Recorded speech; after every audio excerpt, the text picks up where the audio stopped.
Hello, everyone. Welcome to the Frances Fogel Story Strategist podcast. It's lovely to have you all here as ever. And today I have a new friend.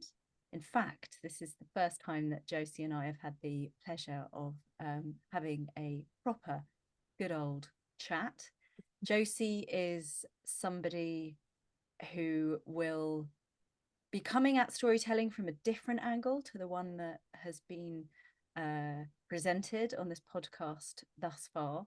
Josie Moon is from East Marsh United, and Josie's going to tell us all about that in a second. And I was introduced to Josie by a mutual friend of ours, Jon Alexander, who has written an absolutely fantastic book called Citizens.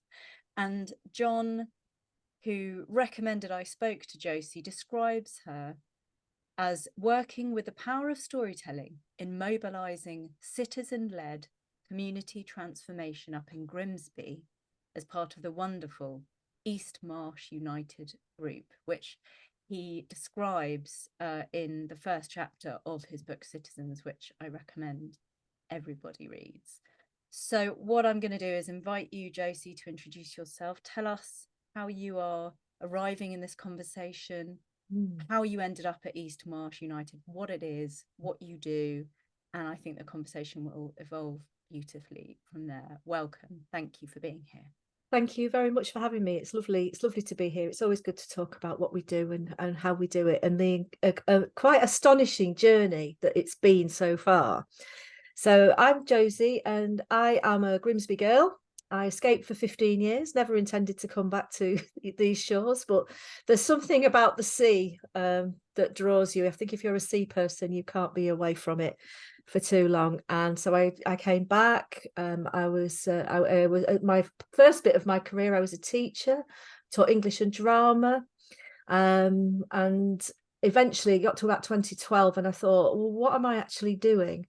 And teaching young people that the only thing that matters in their life is to pass an exam, and teaching them how to write exam answers to map assessment objectives, and realize that any kind of semblance of proper humanistic learning had disappeared. So I left, literally, just that's it, left, and decided that I was going to go and work freelance, doing all sorts of things in the community with sort of arts and creativity, because that's my big passion, sort of music, poetry, events. So I started doing that, started working with various local organisations, and doing all sorts of sort of wonderful things, concerts, poetry, all sorts of things, youth theatre for quite a long time, a real sort of hodgepodge, and set up a small publishing concern, sort of for publishing local work. And then something really amazing happened. In 2016, I met Billy, and it was like a light came on in my life. This man who just exuded this positive energy and this love and sense of wonder and fun. And over a period of a few months, we kind of walked together into being and decided one night that we were just going to love each other for the rest of our lives, and we were going to find the others. And so we did. We just changed everything. It involved, without going into it in too much detail, a lot of upheaval on my side of things, but actually it was the most transformational moment of my life, just making a decision that night that, yeah, this is the man I want to be with. There's something going on here, don't know what it is yet, but something's going to happen. He was looking after his dad in this house that I'm sat in now on Rutland Street in the East Marsh, the house where he was born on the 1st of June 1960. And he left his job in academia in 2013, came back to Grimsby to look after his dad who had dementia, moved back into the family home, was writing his PhD thesis at the time, finishing off his sort of academic work. And around him on the East Marsh, things were becoming intolerable. And he was living in a community that he didn't recognise. And it was the sadness of what was lost, the pride, the working class pride, this itinerant community, the proliferation of rogue landlords, filth, squalor, wheelie bins, poverty. And he was seeing it all. And then a crisis happened. And we'd been together about a year, and I was staying here quite a lot with him, and we were looking and thinking, what is going on with this place? Why is it so bad for people? What are all these issues? And then suddenly county line drugs gangs made a big appearance, and our street just became something like a scene out of The Wire. Gangs on corners, lads running drugs on bikes, big blacked out SUVs, engines running all night long, accent, Manchester, Liverpool, Eastern European accents. And suddenly everything felt out of control. People were being burned out their homes, people were being cuckooed, and it was really dangerous and really scary. So a public meeting was called, and Billy went to the public meeting and listened to, he calls them the robo-cops and the useless counsellors, offering nothing. And he just thought, actually, if this is going to change, we're going to have to change it. No help is coming. There are no white chargers. There's no knights in shining armour. If people want to change how they live and where they live, to do it themselves. So he banged his fist on the table and stood up and said, right, if anyone would like to have a proper conversation about this, leave me your name and your email address, your phone number, we'll get together. So that's what happened. People got together, had a chat in the local church, and East Marsh United was born out of a group of angry, frightened residents who really wanted change and really wanted to see things, improve, and wondered what on earth had gone wrong with their lives. And Billy used the broken window theory, that metaphor that, from New York, when that experiment was done where a car was left on the street untouched. As soon as somebody tapped, the sociologists tapped the window in and neglected to repair it, the car was wrecked within days. And it's that idea, if the small things aren't looked after, then the big things will become unmanageable. So I was sort of doing other work. I was working in schools and doing sort of storytelling and theatre and music, and so sort of watching Billy do this thing. He was still looking after his dad. I wasn't living here at the time. And he said, well, this is what we're going to do. We're going to go out every week and we're going to clean the streets. So a group of volunteers for a year, every Saturday, with no resources, no money, went out with bin bags, brushes and shovels and a boom box to wake everybody up and let them know what they were doing, and cleaned a street. And people started to pay attention and started to notice. And then people started to get interested and think, well, what is this doing? And every week people sat together and talked about, well, what are the issues and what are the possible solutions? Lots of banging heads against a brick wall, lots of meeting intransigence, and the best thing that could happen to the East Marsh is if somebody just rode down it with a bulldozer, or sterilise the water supply, the usual kind of ridiculous and unhelpful responses to people living in dire poverty and need. And so in 2018 I came more on board because Billy was successful in achieving the first big bit of funding, which was money from a project called Creative Civic Change, which was funded by the Calouste-Gulbenkian Foundation, the Lottery and Esmee Fairbairn. So this was our first meeting with Esmee Fairbairn. And they gave us a lot of money over 3 years to run a grassroots arts program to engage the community and build a sort of, a kind of an arts infrastructure, really, because both of us believe in the power of art to be transformative. That if you use art as a means, as a tool to engage people, then you see amazing things happen. And so we set up a writing group and a peace choir and various things. And then COVID happened. And so all of a sudden we were like, oh, okay, what do we do now? So we did a lot of remote engagement work and a lot of talking to people on the internet. We did delivering of art and craft packs and got people to tell their stories through their windows. So families were putting together window displays that were telling their stories of their COVID time and their experience. And we filmed it and photographed it and interviewed the families. We had an online magazine for a while. We did some stories online. We did a couple of short animations and things, and put things out there for people to engage with, and constantly chatting, constantly sort of using all the sort of social media channels that were available to have chats with families, find out what was going on, who needed what, who was accessing all the rest of it. And then coming out of COVID, we realized that there was that the organization was starting to grow and things were starting to become much more sort of multifaceted.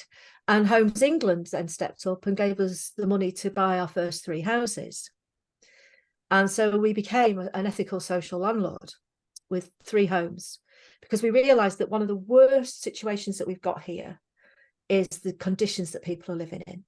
The absentee landlords, the rogue landlords, the fact that landlords just do not care. Wealth is just being extracted. A lot of these landlords don't even live in the UK.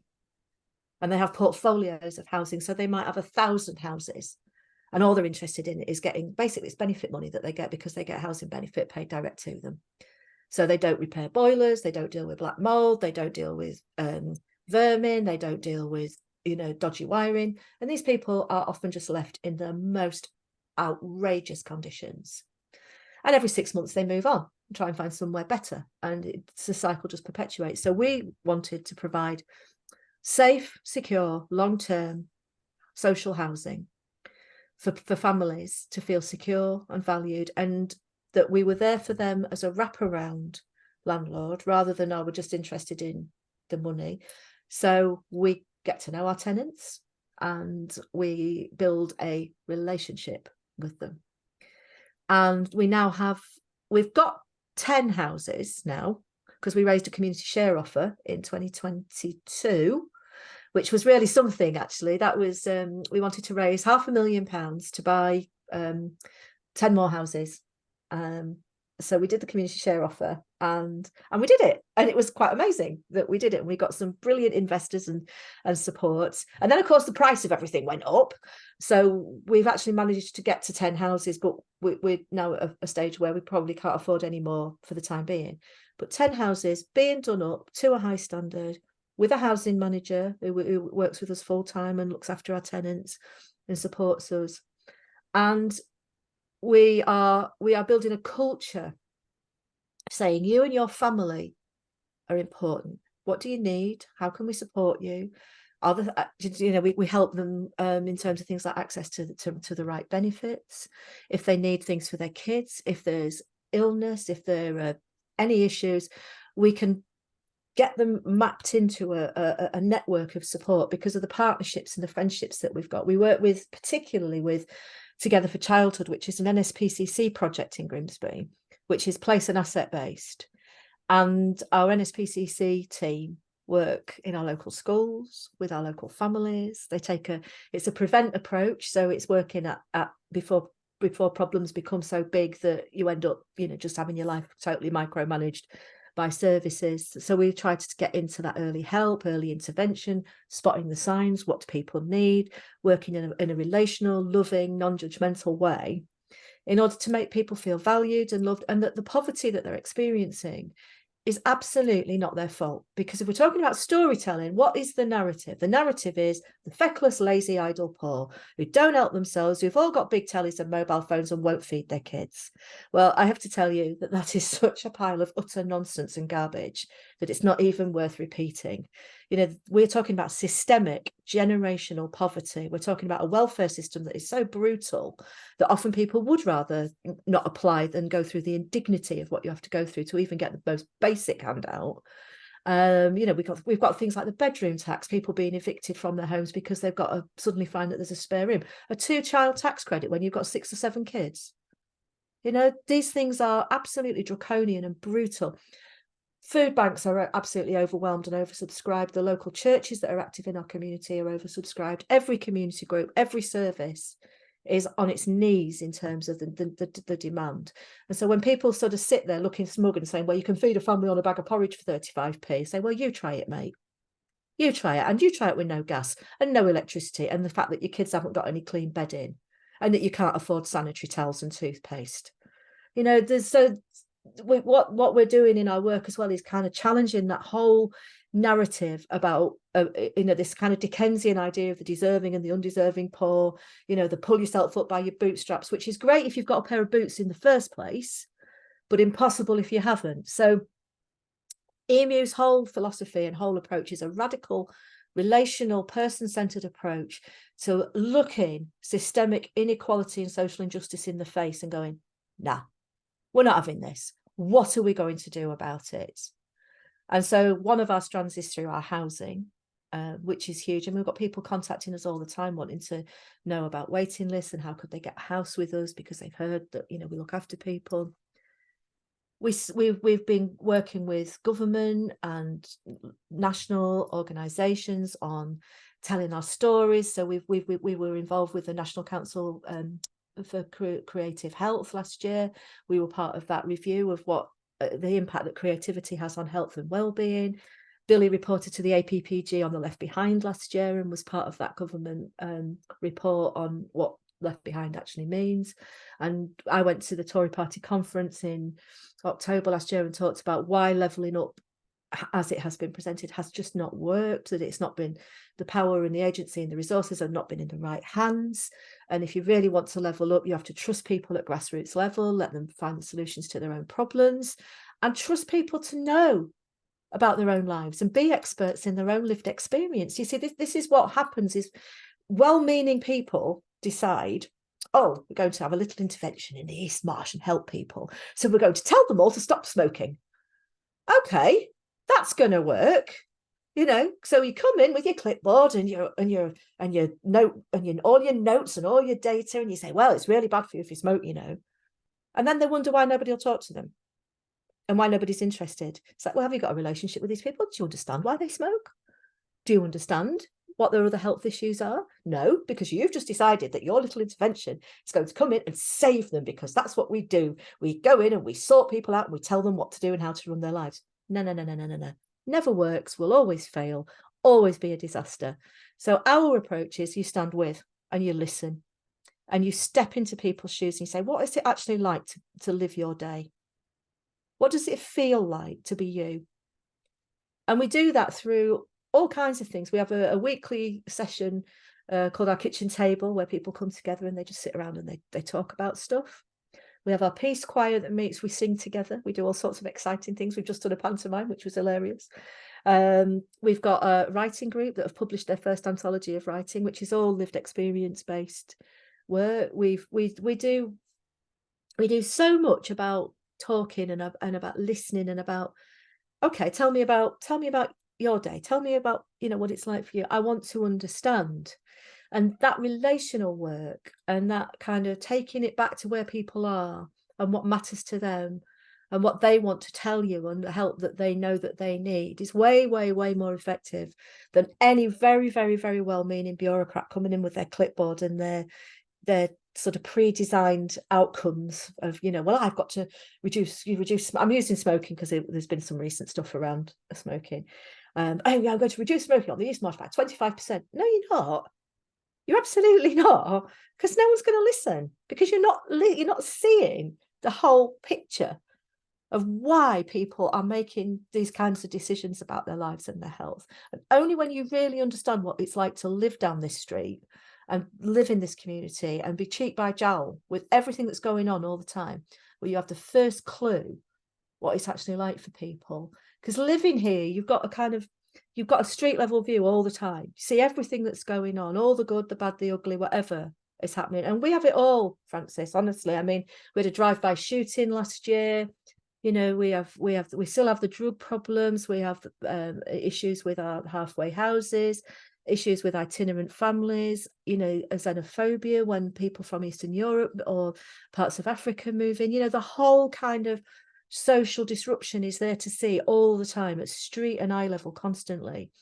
And what you need is, I thought what we've found is we need to understand the fear and the difficulties and the challenges that people are facing, but do the work anyway, not be overwhelmed by it, be able to go, right, actually this is horrendous, but what can be done? And one of the big successes of last year was we had a day called 6 Feet of Your Street, which is a big intervention that we're working on. And it's about the idea that if we could get people to just take responsibility just for their little bit, you know, that 6 feet in front of your house, step out your front door onto the path. If there's some dog mess there, you clean it up. If there's some broken glass, clean it up. All you got to do is that bit. Don't have to do everybody else's. So, but this is long term. So the intervention last year was we closed the street. We loads of people came from different organisations, from the council, from all the organisations we work with, and we cleaned the whole place up, closed it off, had no traffic, got all the cars off the street, or as many as we could, and then had a play street in the afternoon. All the kids came out and played together. Kids that we didn't even know lived down this street came out and played together. Kids were learning to ride their bikes safely. Kids were playing games together. Children from different families met each other. Very nervous, foreign, non-British families came out and sort of said, "Oh, can we come too?" Yes, yeah. Get here, come and play. And that, although the street was, back to its usual sort of state within a few days, something major happened. And what happened at Christmas was, it was only a small thing, but usually down here, nobody puts a wreath on their door at Christmas. There's always that kind of, oh, somebody will nick it. But I counted about a dozen wreaths on doors this Christmas. And I thought, that's a difference. Something has shifted in how people are feeling about this. They're taking that risk. Oh, I'm going to put it on my door, whatever. And I was like, yeah, this is nice. This is, better. And I've noticed that people don't necessarily just look after their own bit, but more people are at least aware that if you do just that little bit, then it does make a difference. And so we're kind of plugging away at that and plugging away. And we've got a meeting later this afternoon to talk about what the next stages of 6 Feet of Your Street, and what we do this year and where we move it to next. And so there's all, and the other thing that we've done, which is huge, is we planted 30 new trees in the park. Actually, the anniversary of that is tomorrow. People were saying, they won't last, they'll just get ripped up. What are you doing that for? What a waste of money. Every single tree is a year older and standing proud in that park. And in a week's time, all of our local primary schools are having tree planting and hedge planting on the premises because of the work that we've done. And they're all getting trees on their school grounds, and they're doing it as a project together. And we have another 60 trees that we want to put down our street, because there's not a single tree on our street out front. And we have 2.9% canopy cover on the East Marsh, when the council's own target is 15% for every ward. And so it's that greening, cleaning, making safe homes, giving people nice things to do, putting events on, doing slightly crazy things on the street, being present, listening, validating people's lived experience and saying, it's not your fault that your landlord won't come and fix your boiler, and that they've been threatened with a Section 21 if you don't stop complaining. It's not your fault. And it's sort of trying to slowly, person by person, house by house, family by family, empower people to say, hang on a minute, what can we do here to improve this place, this lived experience, so that it's better for us and our kids and our grandkids? And the final bit of it is that we what we really want to be is, we want to be good ancestors. So everything that we do now, we know that we are capability brown. We are planting seeds that, for trees, metaphorical trees, that we're never going to sit under. But we'll have done the right thing. We'll have put the foundations in place. We'll have laid the groundwork. We'll have done the work of starting something. And we cannot on our own change systemic poverty. I read Gordon Brown's article in The Guardian this morning about the kind of conscious ignoring of poverty. And actually, I do think things are starting to change. We work with Joseph Rowntree Foundation and others, and there is an understanding of what deep poverty actually looks like for millions of people in this country, and that it will not stand. So things are changing, but they will only change if people like us say, actually, this isn't okay, and come on, crack on. Sorry, that was a lot, wasn't it? It is a lot, because it's a lot. Thank you. Okay, so what I want to do with you is try and weave together three things. Okay. Yeah. We're going to talk about drama. I also want to talk about the consciousness of it all. And we're going to talk about funding. So let me share with you where I'm coming from in response to what you've outlined. My background also is in the world of the arts, drama, creativity. And I have studied at undergraduate and postgraduate level 20 years ago the power of art to change the world. That led me to become obsessed with corporate sponsorship over 20 years because I was very interested in the relationship between public and private funding of the arts, who was responsible, and what a healthy portfolio of funding looked like, and what was unhealthy about either just government funding of the arts or private sector funding of the arts. So essentially, that's what I've been very interested in, the public-private dichotomy within the funding landscape for about 20 years. And with that comes a sort of healthy portfolio of just living as citizens, both in the private sector and as part of a public sector, and how we work with both. But just looping back to the drama thing for a second, when I studied theatre studies, one of the things that was super interesting to me, and in fact, I commented on something yesterday that Jon Alexander posted on Instagram, because he went to sounded like a kind of immersive shock type theatre based social project. And I said, oh, I must talk to you about Bertolt Brecht and the idea of alienation and the idea of disruption through drama. Yeah. And I wanted you to talk about, and it relates to the consciousness, it relates to what is needed in order for people to feel like they've got to do something about something, which is what Brecht really wanted with his alienation in theatre, was rather than leaving off from a theatre production, as if you know, as you do when you watch EastEnders, you think how awful, and then you turn it off, but you don't do anything about anything. With Brechtian theatre, it was about leaving and thinking, God, I have to do something about this situation. It was all about emancipating the masses. And it's interesting for me that the stuff I learned 20 years ago is all coming together in Francis Fogel's Story Strategist, which is my new business. Because part of that is, with the greatest of compassion, holding space for people, but so that they can allow themselves to feel shock, to feel shame, to feel ownership. And if I might, just before I hand back to you, I want to connect that to the funding thing. You've spoken to how it's not people's fault that they find themselves in these situations. Equally, I like to let people know, if they've inherited a farm, it's not their fault that they are rich, that they've inherited this wonderful land, that they're sitting on a gold mine in the form of a listed building that's now a pub or a vineyard. It's what they do with that. And they're having to repurpose these beautiful spaces across the country into glamping sites, B&Bs, yoga studios, because you can't survive on fruit picking anymore in this country. You can't survive on farming.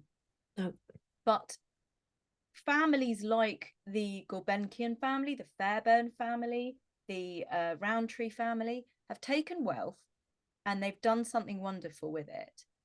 I also want you to speak to the companies, the private companies that you have involved in your community now, because what I'm in the business of doing is giving purposeful founders and leaders of businesses in this country a sense of purpose, permission to not feel shame for what they've inherited, but rather to sort of capitalize on this wonderful heritage, make sure that their employees and their customers are involved in the story, and that they're giving back to community. But with you, we're talking about it starting with the community project. And a bit to your point about this sort of colonialist view of having people do stuff to others. With you, it's grassroots, informing for the private sector, for the government, what it is they need to do, because you're making them see it from from your eyes. So sorry, there's a lot there, but what I'm trying to do is just link some of the things you're talking about with some of the things that I'm trying to do. So what are your thoughts on all that? I think there's a lot there. There's a lot to unpick. I certainly, in terms of theatre, I mean, right from the very beginning of my career in teaching, I used theatre and immersive theatre techniques with children for problem solving and working out, how we might cooperate, how we might solve this together, how we might explore. And so that kind of practice becomes embedded in how you sort of think over time.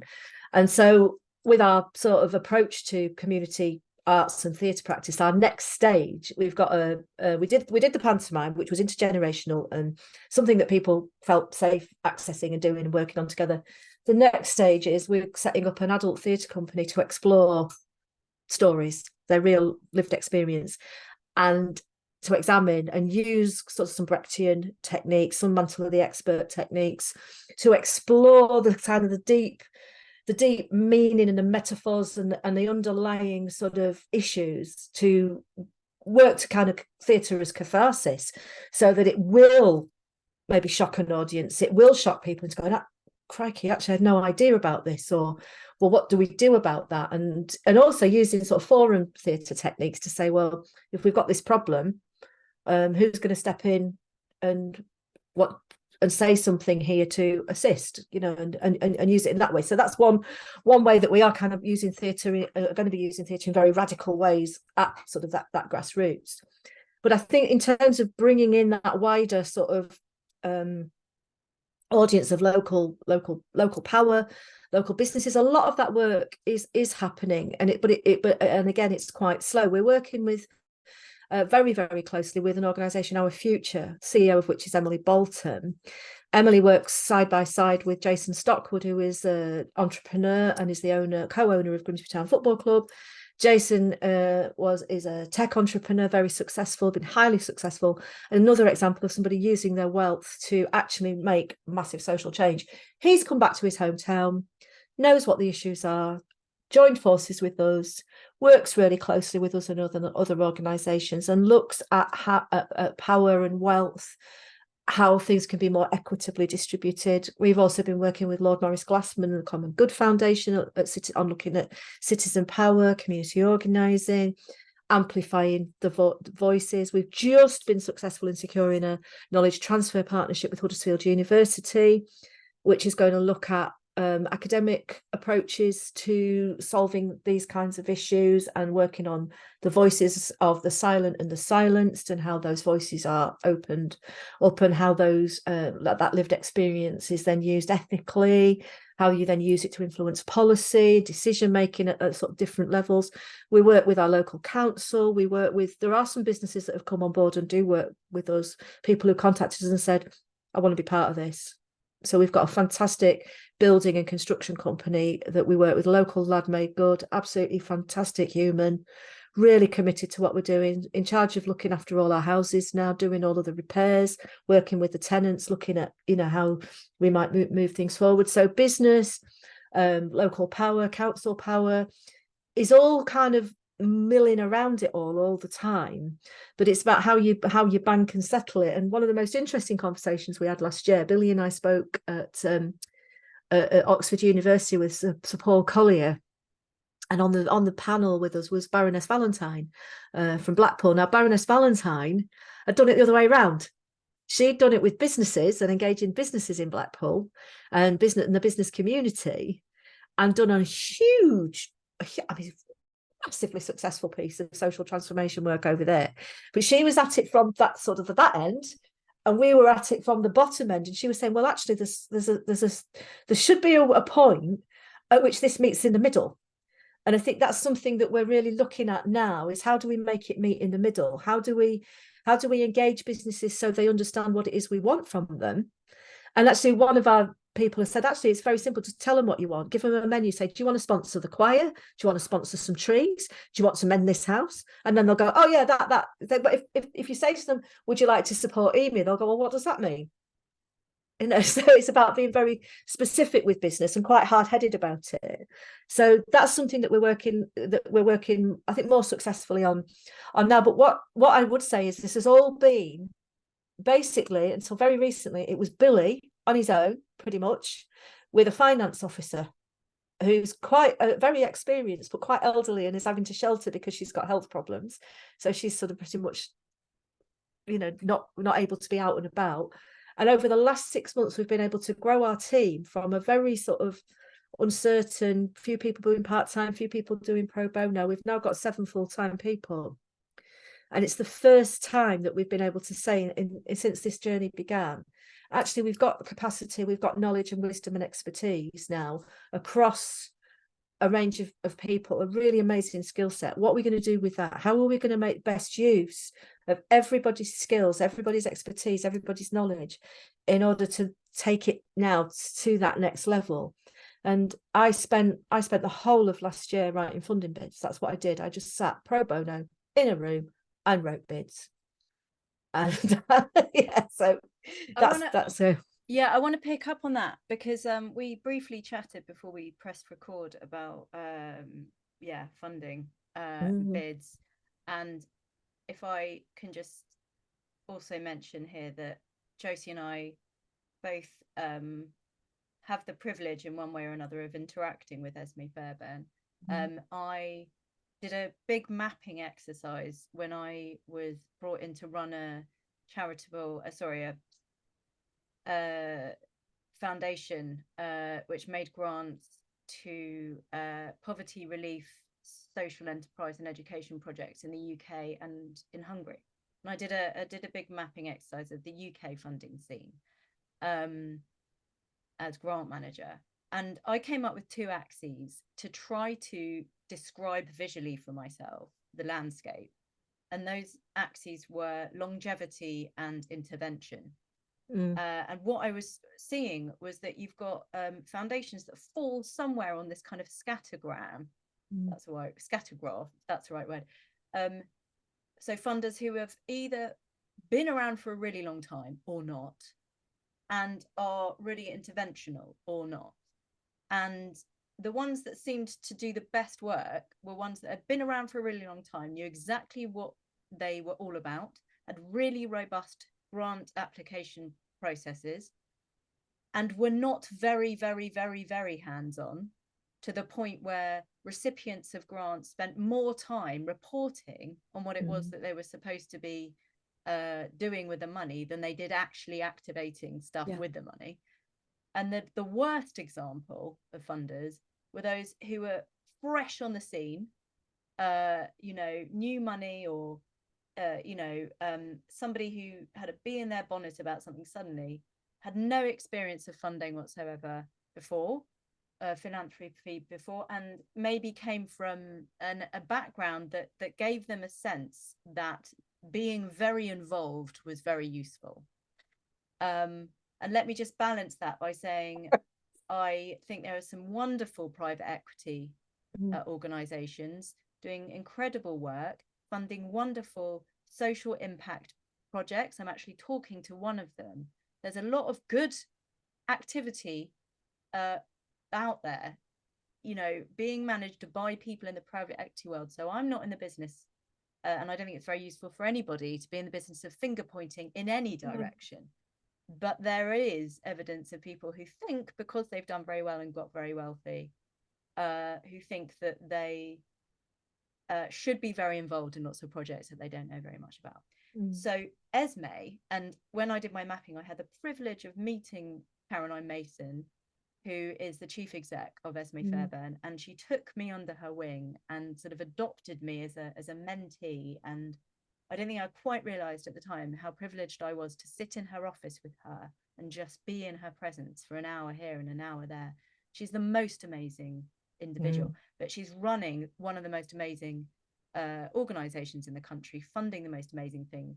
And it's amazing not just because it has so much money, but it knows what it's doing. And this is where I want you to pick up, because it gives money, it leaves you alone, but it also does have the resources to support where support is needed. So can you maybe talk to your experience of getting Esmee funding and doing the application process?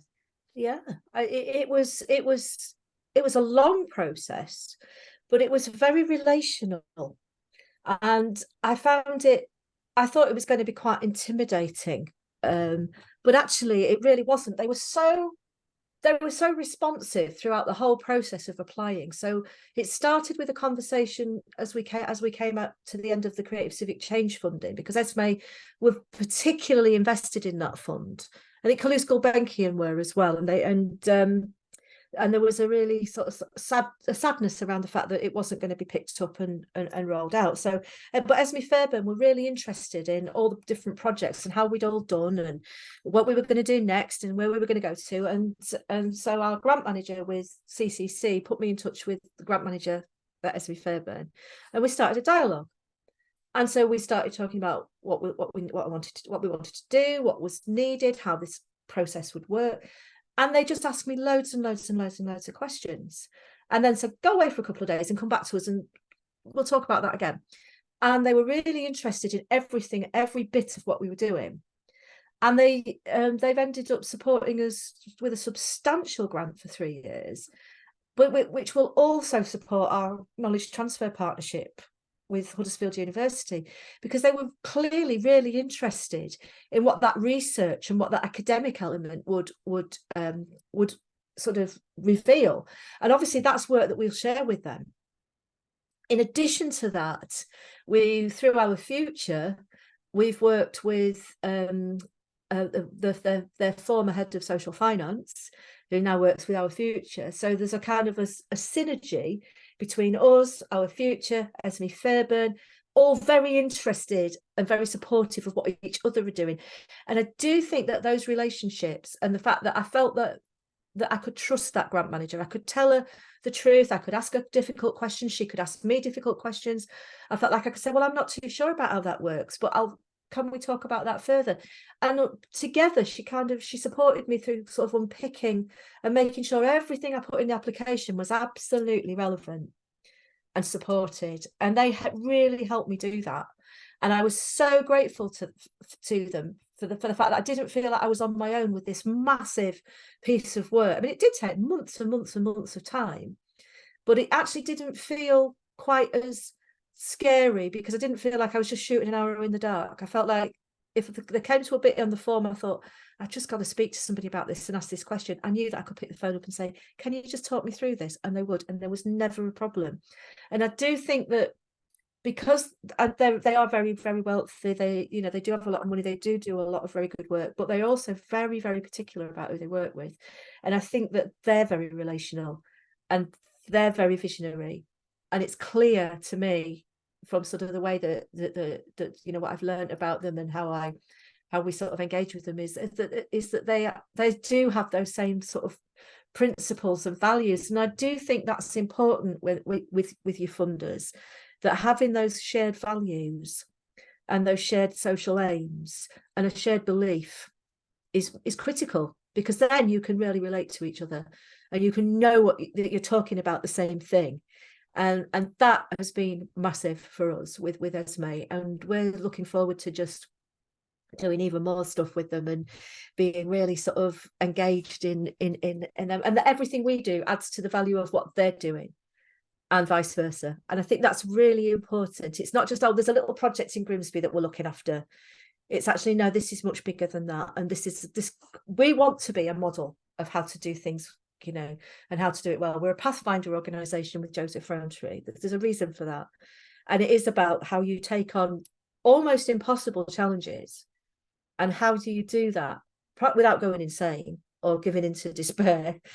And you do it, like I say, one person, one conversation, one family, one house, one street at a time, because that is all you can do.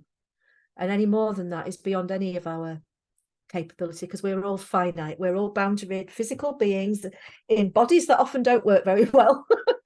We need to sleep, we need to eat, we need to go and sit by the sea and go sometimes. So it's about what you can do and make the absolute most of those friendships and those relationships and that mutual respect and regard, and having that universal positive regard for people, and sort of holding that is really important.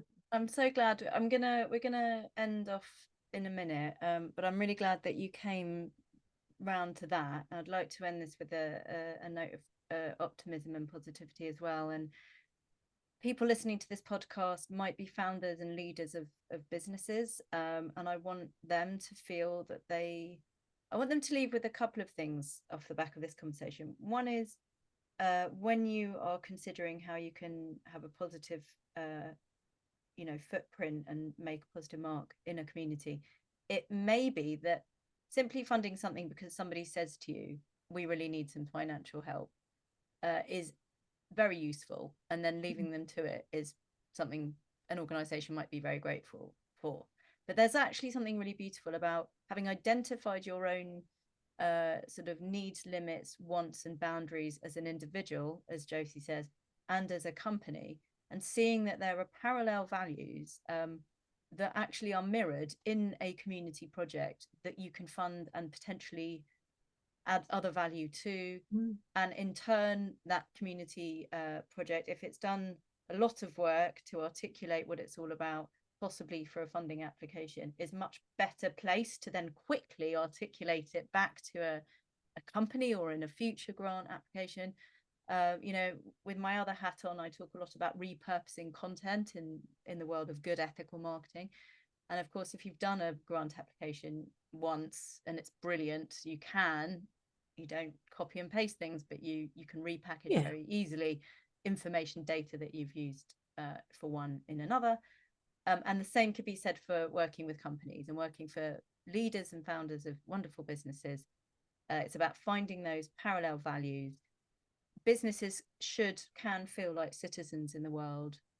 Businesses that are not huge conglomerates can punch with or above the big boys and girls, as I say, and should be given a chance as manufacturers and as, you know, space guardians in this country, to feel that they are also part of society. And I think there's something very hopeful at this time where we're all having to work together a bit more. And having you as an example is wonderful. Hearing about the Blackpool transformation is also brilliant, how it can happen in another way. There's not one way, right, to make this stuff work. But you're an absolute inspiration. I'm glad people have heard. I don't know how you've got the energy, Josie, to be quite honest. Sounds like there's an interesting backstory there as well, in terms of your own energy and sense of purpose in the universe and what you've needed to create for your own personal satisfaction. But that's a whole other podcast in itself. But it's been a great pleasure. What have you got out of this conversation other than probably being exhausted?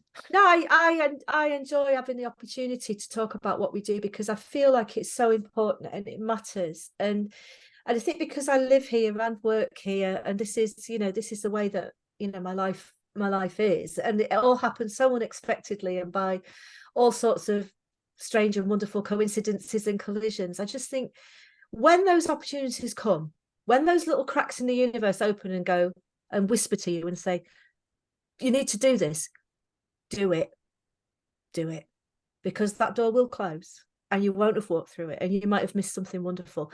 So, because however tough it is, and however challenging it is, there's something beautiful and wonderful about doing this kind of work. And knowing, one of the things I think is, I know that when I take my last breath, I'll be able to go, I did all right, you know, it was fine. This is what I spend a lot of my time saying to people, and it makes me wince, because I feel guilty when I say what we're talking about here is you dying and feeling like you can look back and be proud, because there's a lot of people I work with who don't need the money anymore. They're actually just wondering what they're doing here and what the whole point of it is.